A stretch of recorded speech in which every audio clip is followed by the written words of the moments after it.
আসসালামু আলাইকুম। আজ নিয়ে আসলাম ঝাটকা মাছ দিয়ে কলমি শাকের চচ্চড়ি।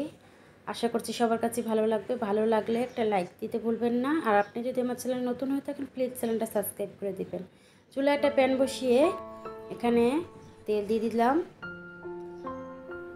হলুদ নুন মাখিয়ে মাছটা সেগুলো দিয়ে দিলাম।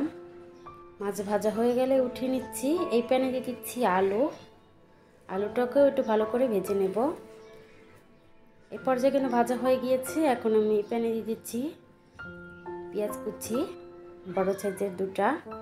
একটু ব্রাউন কালার হয়ে গেলে এখানে দিয়ে দিচ্ছি হাফ চা চামচ আদা বাটা, হাফ চা চামচ হলুদের গুঁড়া, হাফ চা চামচ মরিচের গুঁড়া, হাফ চা চামচ ধনিয়া গুঁড়া, স্বাদ মতো লবণ, সামান্য পানি দিয়ে দিলাম। দিয়ে মশলাটা যখন এভাবে তেল ছেড়ে যাবে তখন দিয়ে দিচ্ছি আলু। মশলার সাথে আলুটা ভালো করে কষিয়ে নিলাম। নেওয়া হয়ে গেলে এখানে পানি দিয়ে দিলাম। পানিটা না দিলে তলায় ধরে যেতে পারে। এখন দিয়ে দিচ্ছি শাক, দিয়ে ঢাকনা দিয়ে ঢেকে দেব। যখন কমে আসবে তখন নাড়াচাড়া দিয়ে মশলার সাথে শাক মিলিয়ে দেব।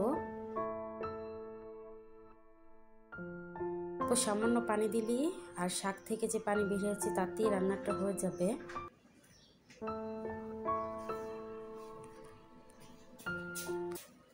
এখন উপর থেকে মাছগুলো দিয়ে দিলাম।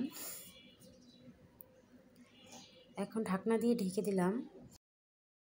এই পর্যায়ে কিন্তু হয়ে গিয়েছে।